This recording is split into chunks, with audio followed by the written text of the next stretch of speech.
নবম শ্রেণীর শিক্ষার্থীরা সবাই কেমন আছো? আশা করি সবাই ভালো আছো। তো তোমরা স্ক্রিনে দেখতে পাচ্ছ নবম শ্রেণীর বার্ষিক পরীক্ষা 2024 চূড়ান্ত প্রশ্ন উত্তর একসাথে, বিষয় বাংলা।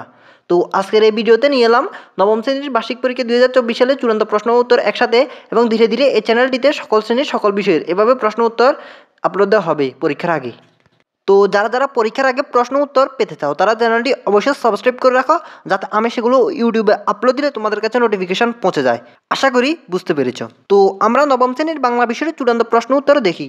তো এখানে দেখতে পাচ্ছ শ্রেণী নবম, বিষয় বাংলা, সময় 3 ঘন্টা, পূর্ণমান 100। প্রথমে রয়েছে নৈবিত্তিক অংশ। নৈবিত্তিক অংশের মান 25 নম্বরের মধ্যে রয়েছে 15 নম্বরের বহু নির্বাচনী প্রশ্ন। তো আমরা প্রথমে বহু নির্বাচনী প্রশ্নগুলো দেখি। তো এখানে আরেকটা কথা হলো, আমরা প্রথমে সব প্রশ্ন একবার এক নজরে দেখবো, তারপর আমরা প্রশ্নগুলো দেখার পরই এগুলোর উত্তর দেখা শুরু করবো। তো আমরা প্রথমে প্রশ্ন দেখি। তো এখানে 1 নম্বর প্রশ্নটি, যোগাযোগের লিখিত মাধ্যম কোনটি? তারপর 2 নম্বর প্রশ্নটি, হুমায়ুন আহমেদ কত সালে জন্মগ্রহণ করেন?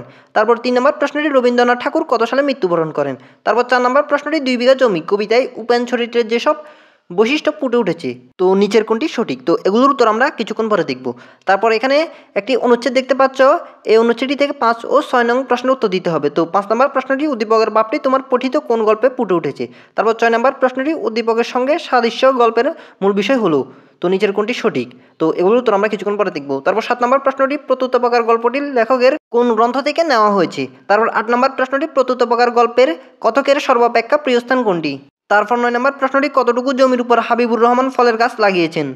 তো শিক্ষার্থীরা কিছুক্ষণ পর আমরা এগুলোর উত্তর দেখব। তারপর 10 নম্বর প্রশ্নটি, এবছর বালুরিলা উচ্চ বিদ্যালয় থেকে সর্বমোট কতজন পরীক্ষায় অংশগ্রহণ করবে? তারপর 11 নম্বর প্রশ্নটি, লন্ডনের সড়কে লাল বাতি কিসের সংকেত দেয়? তারপর 12 নম্বর প্রশ্নটি, ফ্যান্টেমাইম শব্দের অর্থ কী? তারপর 13 নম্বর প্রশ্নটি, বেলায় বিল প্রকৃতপক্ষে একটি মস্তবড় কী? তারপর 14 নম্বর প্রশ্নটি, কুপি শব্দটি কী অর্থে ব্যবহৃত? তারপর 15 নম্বর প্রশ্নটি, এদেশের সকল ক্ষেত্রে বাংলা ভাষার অবস্থান কেমন? তো শিক্ষার্থীরা, আমাদের বহু নির্বাচনী প্রশ্নগুলো দেখা হয়ে গেল। তো এবার আমরা এক কথায় উত্তর প্রশ্নগুলো দেখব। তো এগুলো দেখার পরে আমরা এগুলোর উত্তর দেখা শুরু করব। তো এক কথায় উত্তর প্রশ্নের প্রথম প্রশ্নটি, যোগাযোগের মাধ্যম কয়টি? তারপর 2 নম্বর প্রশ্নটি, মৌলিক শব্দনী কয়টি? তো এখানে আরেকটি খেয়াল করার বিষয় হলো, এখানে 1618 এভাবে দেওয়া আছে, আমি তোমাদের বোঝার সুবিধার্থে 1-2 করে বলতেছি। তারপর 3 নম্বর প্রশ্নটি, ফেরা গল্পটি কোন গ্রন্থ থেকে নেওয়া হয়েছে? তারপর 4 নম্বর প্রশ্নটি, কে বিধবা বিবাহ আইন পাশ করতে সক্ষম হয়েছিল? তারপর 5 নম্বর প্রশ্নটি, প্রাত্যহিক জীবনে আমরা কোন লেখা প্রয়োগ করি? তারপর 6 নম্বর প্রশ্নটি, বিলেতে 750 দিন কোন বিষয়ক রচনা? তারপর 7 নম্বর প্রশ্নটি, কিসের জোরে ইংরেজরা দুনিয়াতে প্রভুত্ব করে? তারপর 8 নম্বর প্রশ্নটি, আবু জাফর শামসুদ্দিন কত সালে মৃত্যুবরণ করেন? তারপর 9 নম্বর প্রশ্নটি, আব্দুল হক পেশায় কী ছিলেন? তারপর 10 নম্বর প্রশ্নটি, বাংলাদেশের সংবিধান কোন ভাষায় রচিত? তো শিক্ষার্থীরা, আমাদের এক কথায় উত্তর প্রশ্নগুলো দেখা হয়ে গেল। তো এবার আমরা দেখব রচনামূলক অংশের সংক্ষিপ্ত উত্তর প্রশ্নগুলো। তো সংক্ষিপ্ত উত্তর প্রশ্নের প্রথম প্রশ্নটি, বদিউলের দুর্বিনীতি আচরণ দেখেও সুরমার কেন ভালো লেগেছিল বলে তুমি মনে করো? তারপর 2 নম্বর প্রশ্নটি, জমিদার উপেনের 2 বিঘা জমি কিনে নিতে চেয়েছিল কেন? তারপর 3 নম্বর প্রশ্নটি, প্যারা গল্পের আমিন কিভাবে মারা যায়? তারপর 4 নম্বর প্রশ্নটি, সাধুরীতি বলতে কী বুঝো? তারপর 5 নম্বর প্রশ্নটি, সংবাদ প্রতিবেদনে কী কী থাকা আবশ্যক বলে তুমি মনে করো? তারপর 6 নম্বর প্রশ্নটি, আত্মস্মৃতি রচনায় বর্ণিত রাজার মনে প্রতি শ্রদ্ধা স্পৃহা জাগে কেন? তারপর 7 নম্বর প্রশ্নটি, নিমগাছ গল্পে কবিরাজ নয় কবি কথাটি বুঝিয়ে দাও। তারপর 8 নম্বর প্রশ্নটি, প্রবন্ধের প্রকারভেদ সমূহের নাম লেখো। তারপর 9 নম্বর প্রশ্নটি, সভ্যতার সংকট প্রবন্ধে মূল আলোচনায় কোন কোন বিষয়ের অবতারণা করেছেন? তারপর 10 নম্বর প্রশ্নটি, অলিখিত উপাখ্যান গল্পের কাহিনী কি নিয়ে? তো শিক্ষার্থীরা, আমাদের রচনামূলক অংশের সংক্ষিপ্ত উত্তর প্রশ্নগুলো দেখা হয়ে গেল। তো এবার আমরা দেখব রচনামূলক অংশের দৃশ্যপটবিহীন প্রশ্নগুলো, যেগুলো থাকবে মোট 5টি থেকে যে কোনো 3টি প্রশ্নের উত্তর দিতে হবে, এবং প্রতিটি প্রশ্নের জন্য রয়েছে 5 নম্বর করে।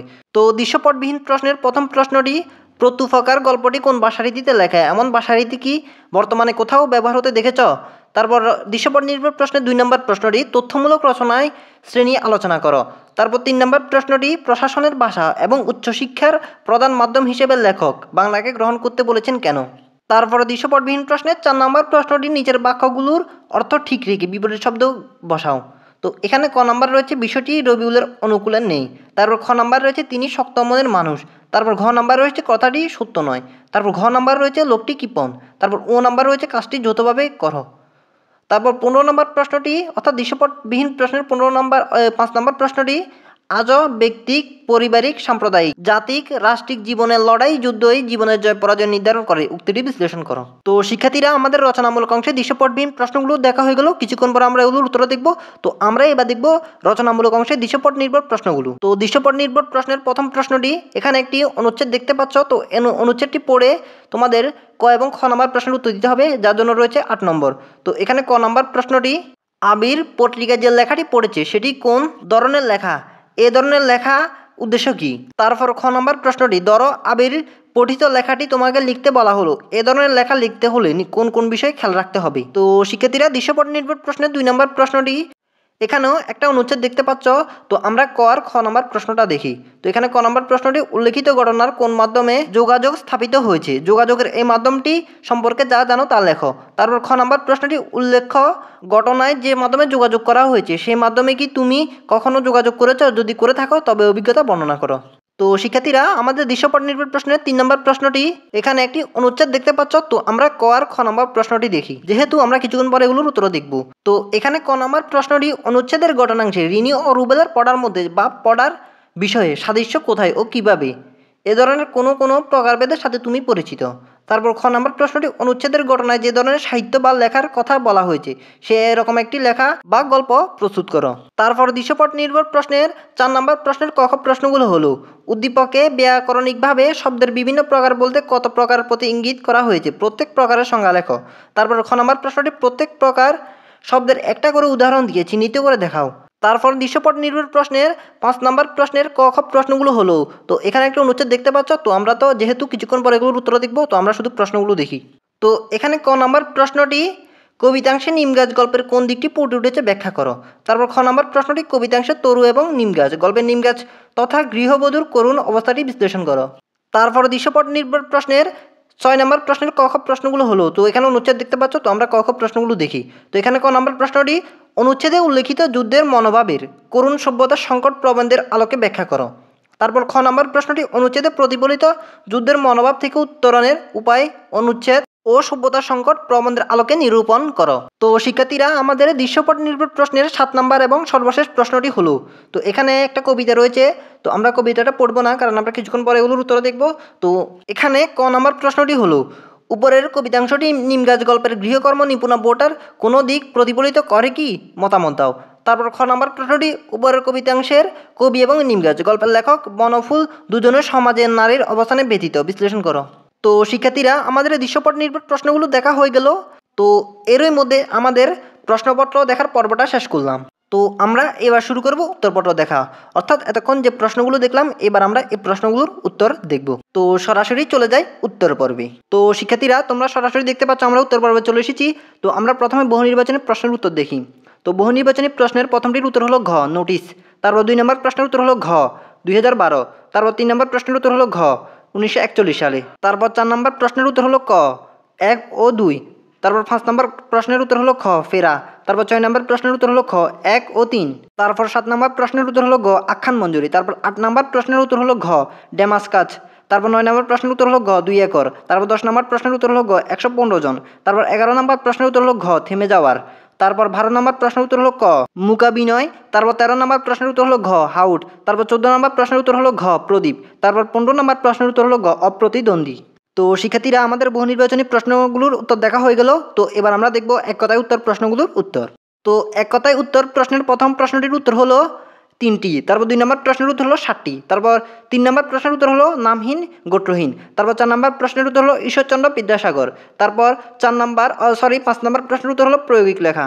তারপর 6 নম্বর প্রশ্নের উত্তর হলো ভ্রমণ অভিজ্ঞতা বিষয়ক। তারপর 7 নম্বর প্রশ্নের উত্তর হলো ডিপ্লোমেসির জোরে।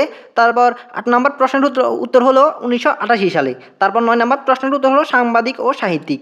তারপর 10 নম্বর প্রশ্নের উত্তর হলো বাংলার ভাষায়। তো শিক্ষার্থীরা আমাদের এক কথায় উত্তর প্রশ্নগুলোর উত্তরও দেখা হয়ে গেল। তো এবার আমরা দেখব সংক্ষিপ্ত উত্তর প্রশ্নোত্তরগুলোর উত্তর। তো তোমরা এখানে সংক্ষিপ্ত উত্তর প্রশ্নগুলোর উত্তর দেখতে পাচ্ছ। তো সবাই এখানে একটু খেয়াল করো। এই প্রশ্নগুলোর উত্তর সরাসরি দেওয়া সম্ভব হচ্ছে না, তবে তোমরা এগুলো কোন গাইডের কত পৃষ্ঠা এবং কত নং প্রশ্ন উত্তরে পাবে তা তোমাদের দেখিয়ে দেওয়া হচ্ছে। তোমরা এই প্রশ্নগুলোর উত্তর পাবে তোমাদের কিছুদিন আগে যে লেকচার চূড়ান্ত প্রস্তুতির গাইডটি বের হয়েছিল ওই গাইডটিতে। তো ওই গাইডটির কোথায় পাবে তোমাদের দেখে দেওয়া হচ্ছে। তো তোমরা সংক্ষিপ্ত উত্তর প্রশ্নের প্রথমটির উত্তর পাবে লেকচার গাইডের 5 পৃষ্ঠার 8 নং প্রশ্ন উত্তরে, অর্থাৎ লেকচার গাইডে তোমরা এগুলোর উত্তর পাবে। তারপর 2 নম্বর প্রশ্নের উত্তর পাবে 12 পৃষ্ঠার 5 নং প্রশ্ন উত্তরে, অর্থাৎ লেকচার গাইডের। তারপর 3 নম্বর প্রশ্নের উত্তর পাবে 16 পৃষ্ঠার 4 নং প্রশ্ন উত্তরে। তারপর 4 নম্বর প্রশ্নের উত্তর পাবে 20 পৃষ্ঠার 4 নং প্রশ্ন উত্তরে। তারপর 5 নম্বর প্রশ্নের উত্তর পাবে 24 পৃষ্ঠা 6 নং প্রশ্ন উত্তরে। তারপর 6 নম্বর প্রশ্নের উত্তর পাবে 33 পৃষ্ঠা 7 নং প্রশ্ন উত্তরে। তারপর 7 নম্বর প্রশ্নের উত্তর পাবে 80 পৃষ্ঠার 12 নং প্রশ্ন উত্তরে। তারপর 8 নম্বর প্রশ্নের উত্তর পাবে 87 পৃষ্ঠা 6 নং প্রশ্ন উত্তরে। তারপর 9 নম্বর প্রশ্নের উত্তর পাবে 87 পৃষ্ঠা 4 নং প্রশ্ন উত্তরে। তারপর 10 নম্বর প্রশ্নের উত্তর পাবে 79 পৃষ্ঠার 4 নং প্রশ্ন উত্তরে, অর্থাৎ লেকচার গাইডের। তো আমাদের সংক্ষিপ্ত উত্তর প্রশ্নগুলোর উত্তর কোথায় পাবে দেখা হয়ে গেল। তো এবার আমরা দেখি দৃশ্যপটবিহীন প্রশ্নগুলোর উত্তর কোথায় পাবে। তো দৃশ্যপটবিহীন প্রশ্নগুলোর প্রথমটির উত্তর পাবে 21 পৃষ্ঠার 6 নং প্রশ্ন উত্তরে, অর্থাৎ লেকচার গাইডের। তারপর 2 নম্বর প্রশ্নের উত্তর পাবে 33 পৃষ্ঠার 2 নং প্রশ্ন উত্তরে। তারপর 3 নম্বর প্রশ্নের উত্তর পাবে 37 পৃষ্ঠার 6 নং প্রশ্ন উত্তরে। তারপর 4 নম্বর প্রশ্নের উত্তর পাবে 53 পৃষ্ঠার 3 নং প্রশ্ন উত্তরে। তারপর 5 নম্বর প্রশ্নের উত্তর পাবে 57 পৃষ্ঠার 2 নং প্রশ্ন উত্তরে, অর্থাৎ লেকচার গাইডের। তো শিক্ষার্থীরা দৃশ্যপটবিহীন প্রশ্নগুলোর উত্তর কোথায় পাবে দেখা হয়ে গেল। তো এবার আমরা দেখি দৃশ্যপট নির্ভর প্রশ্নগুলোর উত্তর কোথায় পাবে। রচনামূলক অংশে দৃশ্যপট নির্ভর প্রশ্নের প্রথমটির উত্তর পাবে লেকচার গাইডের 26 পৃষ্ঠার 1 নং প্রশ্ন উত্তরে। তারপর 2 নম্বর প্রশ্নের উত্তর পাবে 7 পৃষ্ঠার 3 নং প্রশ্ন উত্তরে। তারপর 3 নম্বর প্রশ্নের উত্তর পাবে 42 পৃষ্ঠার 1 নং প্রশ্ন উত্তরে। তারপর 4 নম্বর প্রশ্নের উত্তর পাবে 43 পৃষ্ঠার 1 নং প্রশ্ন উত্তরে। তারপর 5 নম্বর প্রশ্নের উত্তর পাবে 83 পৃষ্ঠার 4 নং প্রশ্ন উত্তরে। তারপর 6 নম্বর প্রশ্ন উত্তর পাবে 90 পৃষ্ঠার 3 নং প্রশ্ন উত্তরে।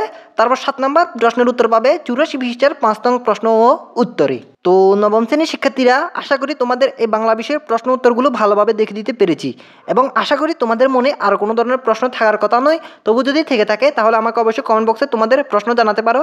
তো আজকের ভিডিওটি ছিল এটুকু, আশা করি তোমাদের কাছে ভালো লেগেছে। যদি ভালো লেগে থাকে তাহলে ভিডিওতে অবশ্যই একটি লাইক দিবে। দেখা হবে পরবর্তী ভিডিওতে। তো সবাই ভালো থেকো, আল্লাহ হাফেজ।